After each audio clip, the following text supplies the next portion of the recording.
नमस्कार दोस्तों, आज हम जानते हैं महात्मा बुद्ध के बारे में। बहुत समय पहले लुम्बिनी नेपाल में शाक्य वंश के राजा शुद्धोधन और रानी माया देवी के घर एक राजकुमार का जन्म हुआ। उनका नाम रखा गया सिद्धार्थ गौतम। जन्म के समय ही ज्योतिषियों ने भविष्यवाणी की थी कि यह बालक बड़ा होकर या तो महान सम्राट बनेगा या तो महान सन्यासी।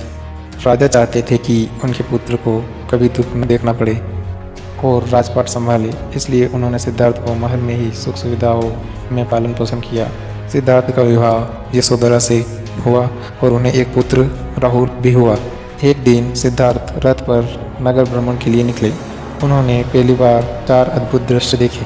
पहला, एक वृद्ध व्यक्ति जो बुढ़ापे से कमजोर था। दूसरा, एक बीमार व्यक्ति जो पीड़ा से कहरा रहा था। तीसरा, एक मृत व्यक्ति जिसे शमशान ले जा रहा था।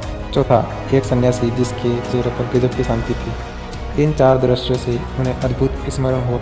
उन्हें समझ आ गया कि संसार में जन्म, बुढ़ापा, बीमारी और मृत्यु से कोई नहीं बच सकता। यहीं से उनके मन में सत्य खोज की जिज्ञासा जाग उठी। रात को ही वे महल, पत्नी और पुत्र को छोड़कर संन्यास लेने निकल पड़े। वर्षों तक उन्होंने कठोर तपस्या और ध्यान किया। अतः बिहार के बोधगया में पीपल के पेड़ के नीचे ध्यान लगाकर बैठे। कई दिन तक गहन साधना की, अतः उन्हें सत्य ज्ञान प्राप्त हुआ। अब वे सिद्धार्थ नहीं बल्कि बुद्ध के जागृत पुरुष कहलाए। ज्ञान प्राप्ति के बाद बुद्ध सारनाथ में अपने 5 शिष्यों को पहला उपदेश दिया। इससे उन्हें धर्म चक्र प्रवर्तक कहा जाने लगा। उन्होंने बताया, जीवन में दुख जीवन का कारण तृष्णा और दुख का नाश संभव है और दुख नाश मार्ग है। लोग उनके उपदेश से प्रभावित होने लगे। हर जाति, हर वर्ग के लोग बुद्ध के अनुयायी बने। उनका धर्म था करुणा, अहिंसा और समानता। बुद्ध ने जाति पाति, बलि प्रथा और अंधविश्वास का विरोध किया। उन्होंने करुणा, अहिंसा और समानता का संदेश दिया। अब हम जानते हैं बुद्ध की एक प्रेरणादायक कहानी के बारे में। एक बार बुद्ध अपने शिष्यों के साथ कहीं यात्रा कर रहे थे। रास्ते में एक भिक्षु बहुत बीमार पड़ा हुआ था।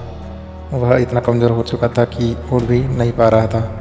शिष्यों ने उसे देखा, लेकिन किसी ने सेवा नहीं की। सभी सोचने लगे कि यह तो मर जाएगा, मदद करके क्या फ़ायदा।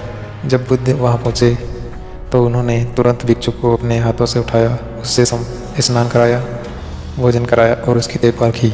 शिष्य देखकर चकित रह गए। बोले, भगवान, आपने यह सब स्वयं क्यों किया? आप हमें आदेश देते तो हम कर देते। बुद्ध ने उत्तर दिया, भिक्षु संघ में हम सब एक परिवार की तरह है। जो बीमार या असहाय है उसकी सेवा करना ही सच्चा धर्म है। अगर हम अपने साथियों की सेवा नहीं करेंगे तो संसार को करुणा का उपदेश कैसे देंगे?